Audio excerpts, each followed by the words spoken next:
करेंगे एजुकेशन की। तो एजुकेशन कितनी होनी चाहिए? एजुकेशन जो है वो आपके लिए तो ये भी डिपेंड करता है कि आप जो है वो कंपनी कौन सी है, उनके पास क्लाइंट्स ज्यादातर का नाम रियल एस्टेट आ जाएगा और आपका सेल्स ऑफिसर का या सेल्स मैनेजर का जो भी आपका प्रॉपर्टीज को सेल कर रहे होते हैं। साथ साथ में आपको फीस पे करनी होती है और आपकी ऑनलाइन ही क्लास होती है, वहाँ पे ऑनलाइन ले लेंगे, जाके ले लें, लेकिन ऑनलाइन ही वो आपकी एक क्लास होती है, टेस्ट होता है, वो आप खड़े खड़े कुछ अच्छा जी। अब बात करते हैं कमर्शियल प्रॉपर्टी की या बात करते हैं रेजिडेंशियल प्रॉपर्टीज में। जब आप ब्रोकर बनते हो ना तो आपने खुद डिसाइड करना होता है। रियल एस्टेट एजेंट की जॉब मिलना कोई ना मुश्किल है और ना ही कोई आसान है। मुश्किल इसलिए नहीं है कि अगर आपके पास कम्युनिकेशन स्किल्स है, आपको कुछ लोग कहते हैं कि रेंटल की तरफ जाते हैं तो उधर पैसे ज्यादा आते हैं। बिस्मिल्लाहिर्रहमानिर्रहीम, अस्सलाम वालेकुम, welcome back to my channel daily UAE lifeline vlogs. मैं आमना एक नई वीडियो के साथ, नए टॉपिक के साथ। बहुत सारे क्वेश्चंस थे जी, एजेंट बनना है, रियल एस्टेट जॉब करनी है, किस तरह से ज्वाइन कर सकते हैं, जीरो एक्सपीरियंस है या एक्सपीरियंस है इंडिया पाकिस्तान से, और आके यहाँ पे यूएई में भी रियल एस्टेट मार्केट को ही हमने जो है टच करना है या हिट करना है और हमने वहाँ से है कमाना पैसा। और इसके ऊपर हमें डिटेल में बताएं कि एजुकेशन कितनी होनी चाहिए और सैलरी कितनी लगती है, और जो है यहाँ पे लीगल हमारे पास और क्या क्या डॉक्यूमेंट्स होने चाहिए एक रियल एस्टेट एजेंट बनने के लिए।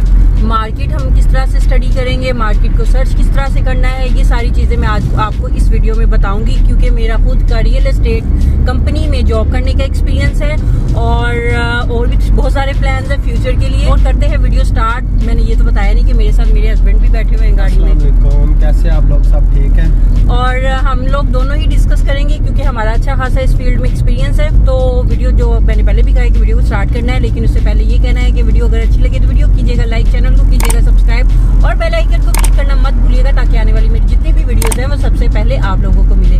अच्छा, ये है जी सारा दुबई। ये देखिए, अभी हम आए हुए थे, अभी हम देरा में आए थे, थोड़ा काम था इधर। अब आप, क्योंकि मैं इस साइड पे बहुत रेयर आती हूँ, यहाँ तो जब मेरी सर्जरी हुई थी उस टाइम पे आई थी। यहाँ मैं अभी एक मीटिंग के लिए हम आए थे, तो वो हमारे बिजनेस से रिलेटेड मीटिंग थी, तो वो अच्छी हो गई है। दुआ कीजिएगा अल्लाह ताला हमें उसमें भी कामयाब करे, आपकी दुआओं की भी बहुत ज़रूरत है। और ये भी कहना है कि देखिए वीडियो डिटेल में देखा करें, फिर कोई चीज़ आपकी स्किप हो जाती तो आप क्वेश्चन करते हैं और फिर हमारे लिए प्रॉब्लम होती है। ये नहीं कि मैं क्वेश्चन का आंसर नहीं करती, आंसर मैं करती हूँ, लेकिन अगर मैं कभी ये कह दूँ ना कि आपने लगता है वीडियो डिटेल में नहीं देखी, तो फिर आगे से ना रिप्लाई करती हैं स्पेशली फीमेल्स कि अगर नहीं देखी तो आप बता दें। तो ये तो फिर बता तो मैंने देना ही है, लेकिन जब हमने हर चीज़ डिटेल में जब हम बात कर रहे होते हैं ना, जो उस टाइम पे वो जो बात करते हुए हम बता रहे होते हैं ना, वो उसकी बात अलग होती है। मैसेज में मैं कितना मैसेज टाइप कर सकती हूँ। तो बात कर रहे थे जी, रियल एस्टेट का कंपनी में ज्वाइन करना है, रियल एस्टेट एजेंट बनना है, तो प्रोसीजर क्या है।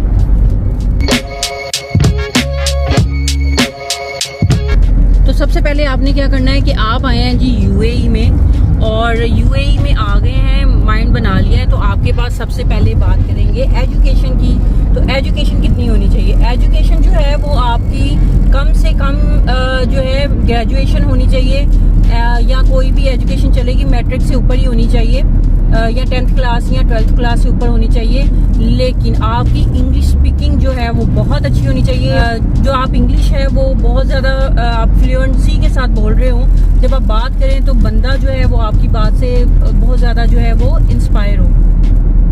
एक बात ये, दूसरा ये कि इंग्लिश तो बहुत ज़्यादा, जैसे मैंने बताया कि आप समझ लें कि बहुत ज़्यादा ज़रूरी है। जब आप इंग्लिश अच्छी बोल रहे होंगे तो, क्योंकि यहाँ पे जो क्लाइंट्स है वो आपको ना सिर्फ इंडिया पाकिस्तान के मिलेंगे, आपको क्लाइंट जो है वो यहाँ मिलेंगे, यूरोपियन भी मिलेंगे, रशियंस भी मिलेंगे और दूसरी नेशनैलिटीज़ के भी मिलेंगे।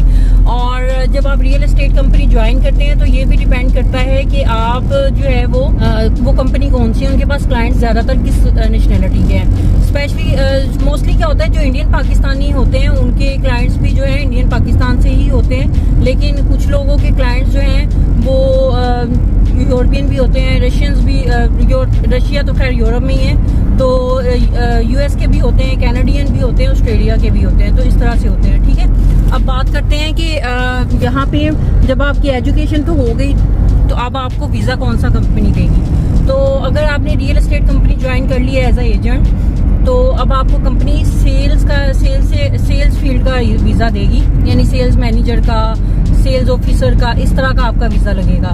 जब आपको कंपनी का नाम रियल एस्टेट आ जाएगा और आपका सेल्स ऑफिसर का या सेल्स मैनेजर का जो भी आपका वीज़ा लगेगा, तो इस बिहाफ पे अब आपने यहाँ पे होना है लीगल जो आपने ब्रोकेज करनी है लीगल बेस पे, वो करना बहुत ज़रूरी है। तो उसके लिए अब आपको क्या चाहिए, कंपनी का वीज़ा, रियल एस्टेट कंपनी का, जहाँ पे sales officer sales manager mention हो, इस बेस पे आप अप्लाई करेंगे फॉर द रेरा कार्ड। अब रेरा कार्ड क्या होता है कि आपने यहाँ पे जो प्रॉपर्टी बेचनी है उसके लिए आपको लीगल होने के लिए ये कार्ड होना जरूरी है। इसको ब्रोकेज कार्ड बोलते हैं या रेरा कार्ड बोलते हैं। कंपनी का भी रेरा कार्ड होता है, रियल एस्टेट जो कंपनी होती है रियल एस्टेट उसका भी रेरा कार्ड होता है, और फिर इस तरह से ब्रोकर का भी होता है। जब आपके पास ये होता है, जैसे आप कोई भी प्रॉपर्टी सेल करने लगे हैं या बाय करवाने लगे हैं किसी को, तो वो जो बायर होता है या जो सेलर होता है वो आपका वो रेरा कार्ड लाजमी मांगता है। उस कार्ड के बिहाफ पे उसको पता होता है कि ये लीगल काम कर रहा है। अब ये इसका पर्पस ये नहीं है कि हर एक के पास ही रेरा कार्ड होता है। यहाँ पे बहुत सारे लोग हैं, इतने तो लीगल वे से नहीं ब्रोकेज कर रहे जितने इलीगल वे से यहाँ पे ब्रोकेज कर रहे हैं। तो इस तरह से वो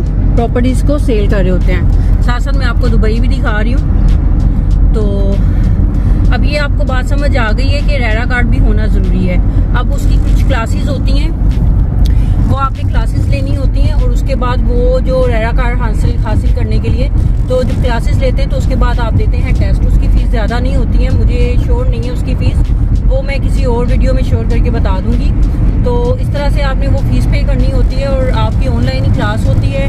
वहाँ पे ऑनलाइन ले लें या जाके ले लें, लेकिन ऑनलाइन ही वो आपकी एक क्लास होती है, टेस्ट होता है। वो आप खड़े कुछ क्वेश्चंस होते हैं, उसका आपने आंसर करना है और आपको ऑन स्पॉट जो है आपको आपका रिजल्ट मिल जाता है। मेरा एक कोलीग था, उसने मेरे पास बैठे बैठे दूसरे टेबल पे वो टेस्ट दे रहा था, और एग्जैक्ट कुछ ही टाइम के बाद उसने कहा दिया जी मुझे तो मैं पास हो गया। तो इस तरह से होता है। तो वो कोई इस तरह का हार नहीं होता। किसी और भी ब्रोकर को जिसके पास रेरा कार्ड है उसको साथ खड़ा करके भी टेस्ट दे सकते हैं। तो इस तरह से हो गया आपको कि आपने ब्रोकर कार्ड किस तरह से लेना है या रेरा कार्ड कैसे लेना है।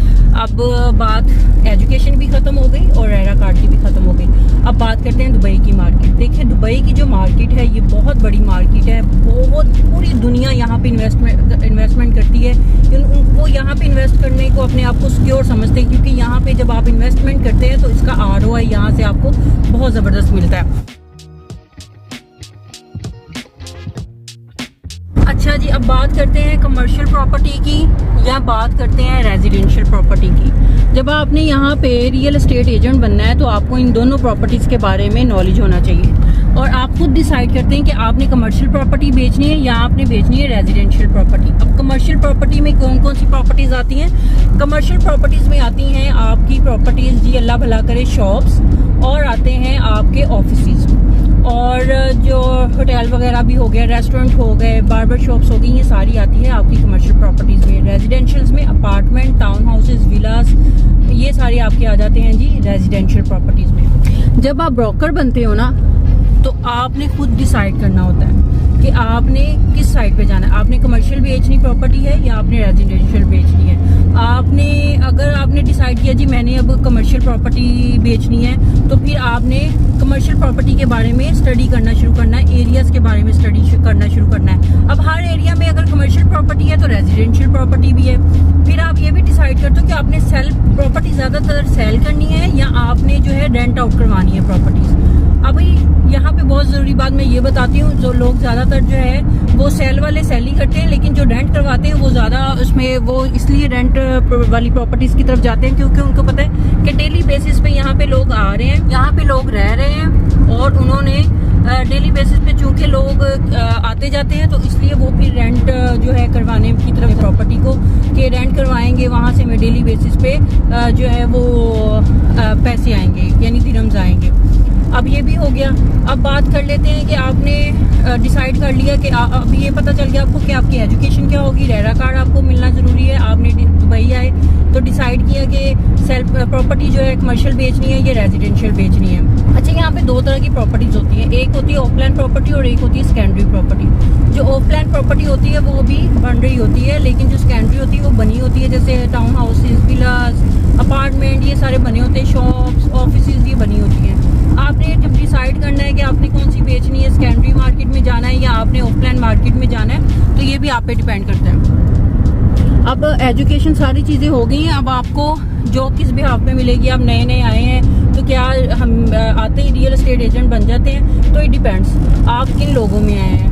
अगर तो आप जिस रूम में रह रहे हैं वहाँ पे सारे एजेंट्स हैं, तो उनकी बातों से भी आप अंदाज़ा लगा सकते हैं और उनसे भी आप हेल्प ले सकते हैं। रियल एस्टेट एजेंट की जॉब मिलना कोई ना मुश्किल है और ना ही कोई आसान है। मुश्किल इसलिए नहीं है कि अगर आपके पास कम्युनिकेशन स्किल्स है, आपको बातें सुनाने आती है, आपको पता है कि आपने किस तरह से जो है वो लोगों को बातों में उलझा के उनकी जेब में से पैसा निकलवाना है, क्योंकि यहाँ से जेब में से पैसा निकलवाना भी बहुत मुश्किल काम है, वो भी प्रॉपर्टी के लिए।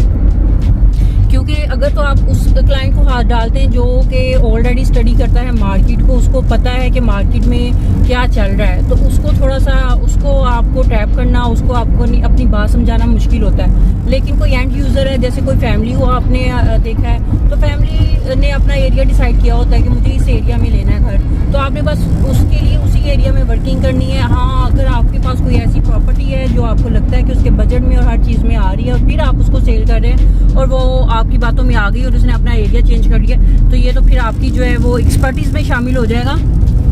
तो इस तरह से होता है। मुझे उम्मीद है कि आपको सारी बातों की समझ आ गई होगी। अब हम गुजर रहे हैं बिजनेस बे से, ये बिजनेस बे है और आसिफ बैठे हुए हैं। आसिफ कुछ कहना तो है? नहीं, मैं यही कहना है कि चाहे आप रेंटल की तरफ जाएं, चाहे आप सेल की तरफ जाएं, क्योंकि दोनों तरफ से ही बेसिकली कुछ लोग कहते हैं कि रेंटल की तरफ जाते हैं तो उधर पैसे ज़्यादा आते हैं डेली बेसिस पे, लेकिन मेरे हिसाब से सेल की तरफ जाएंगे वो आपका अगर 1 महीने में 2 महीने में भी एक भी यूनिट सेल होता है ना, तो आप दूसरे रेंटल से अच्छे पैसे कमा सकते हैं। हाँ, और मैंने सच यहाँ पे ये भी बात बतानी थी कि जो रेंटल प्रॉपर्टी होती है उसमें आपको मिलता है 5% कमीशन, और जो सेल करते हैं आप प्रॉपर्टी उसमें आपको मिलता है 2% कमीशन। अब ये किस तरह से मिलता है कि आप जब किसी भी कंपनी के साथ काम करते हैं तो सैलरी की भी बात यहाँ पे निकल आई है साथ ही, तो सैलरी मोस्टली एजेंट्स को सैलरी नहीं मिलती, वो 50-50 कमीशन के ऊपर काम कर रहे होते हैं। यानी अगर वो नए वालों को, अगर पुराने हैं तो उनको सैलरी देते हैं, क्योंकि हाँ, उनकी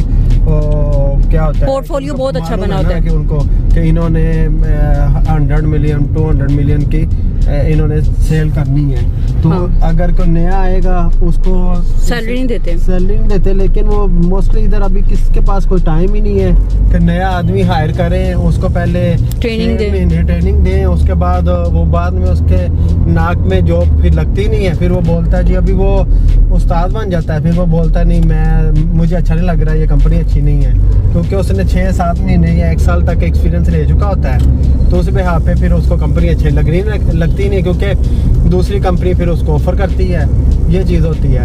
तो जो नए वाले उनको नहीं मिलते, लेकिन नए वालों को चाहिए जितनी ज़्यादा एफर्ट कर सकते हैं वो करें, लेकिन सिंसेयर होकर किसी भी कंपनी के साथ करें तो पूरा सिंसेयर होकर करें, ये समझे कि हमारी अपनी कंपनी है, फिर ही वो कामयाब होगा। अगर वो कहेगा कि मैं सिर्फ जॉब कर रहा हूँ और मुझे सैलरी मिल रही है, क्लोजिंग होती है नहीं होती है, खैर हो नहीं रही, तो उसमें क्या है, आपका टाइम वेस्ट होगा। मैं तो ये बोलूंगा, हाँ, कंपनी का नहीं होगा, क्योंकि कंपनी में जो आपका बॉस बैठा होता है या और एम्प्लॉयज बैठे होते हैं वो इतनी क्लोजिंग कर रहे होते हैं कि कंपनी चल रही होती है, कंपनी को प्रॉब्लम नहीं होती, प्रॉब्लम आपको होती है। इसलिए जब आप आते हैं तो मोस्टली एजेंट्स जो न्यू वाले होते हैं उनको सैलरी नहीं मिलती है, और जो कमीशन वो क्लोज करते हैं, चाहे वो रेंटल प्रॉपर्टी है, चाहे वो जो है वो सेल करते हैं किसी भी प्रॉपर्टी को, वो जो क्लोजिंग करते हैं उसका 50% एजेंट को जाता है और 50% जाता है जी उसको कंपनी को। अब 50-50 का पर्पस क्या है, आपने एक सेल की प्रॉपर्टी वो 1 मिलियन की थी, उस 1 मिलियन का 2% होगा कमीशन जो आपको बायर से आएगा।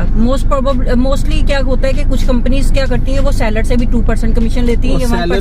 सेलर पे मैं बताता हूँ सेलर से कैसे लेते हैं। सेलर से ये होता है कि अगर सेलर की डिमांड है जैसे 1 मिलियन, अगर आपके पास कस्टमर अच्छा मिल गया है, आप सेलर को बोले कि भाई आपको 1 मिलियन के हिसाब से हम लोग पे करेंगे, लेकिन हम लोग जितने का मर्जी सेल करें। हाँ, मतलब हम लोग उस पे टॉप अप रखेंगे, तो इस तरह से होता है। लेकिन डिपेंड करता है, अब हर चीज अब 1 मिलियन की अगर नहीं है तो आप 1 मिलियन में सेल नहीं कर सकते, अकॉर्डिंग टू द मार्केट भी जाना पड़ता है, डिपेंड कर रहा है। लेकिन मिसाल दे रहे हैं। लेकिन मैं अभी बात कर रही थी कि कमीशन की, तो 2% जो कमीशन आता है 1 मिलियन प्रॉपर्टी की ऊपर, आपको जो 2% कमीशन आया, उस 2% का 1% आप कंपनी को देंगे और 1% आप खुद रखेंगे। और यहाँ पे प्रॉपर्टीज डिपेंड करता है, आप डायरेक्ट सेलर भी आपका है और बायर भी अगर आपका है तो फिर तो आपको वो 1% मिल गया जो आपको 50-50 मिलना था 2% में से। लेकिन अगर सपोज आपके पास जो प्रॉपर्टी आई वो आपने जो सेल की, बायर आपके पास था, लेकिन सेलर आपने किसी और एजेंट से लिया है और उस एजेंट के साथ आपने मिलके ये डील क्लोज की, तो उस 2% का 1% जो है वो फिर आप उस एजेंट को देते हो और 1% फिर आप कंपनी को देते हो, उस फिर कंपनी फिर आपको उसमें से 50% देती है। तो इसका मतलब ये है कि आप उसके साथ फिर जो है वो A to A साइन करते हो।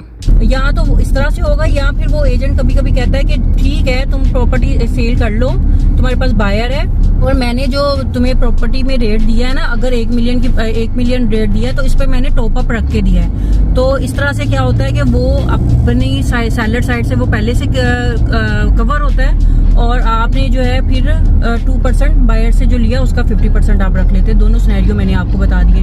अब मैंने यहाँ पे आपको क्लियर कर दिया एजुकेशन का, रेरा कार्ड का, फिर आपको उसके बाद आपको कर दिया कि आपको मार्केट किस तरह से पता होना चाहिए, कमीशन का भी बता दिया है और हर चीज़ें मैंने आपको बता दी है। फिर भी आपका कोई क्वेश्चन हो तो ज़रूर पूछिएगा। वीडियो अगर अच्छी लगे तो वीडियो को लाइक कीजिएगा, चैनल को सब्सक्राइब कीजिएगा और बेल आइकन को क्लिक करना मत भूलिएगा, ताकि आने वाली मेरी जितनी भी वीडियोज़ है वो सबसे पहले आप लोगों को मिले। अल्लाह हाफिज़। अल्लाह हाफिज़।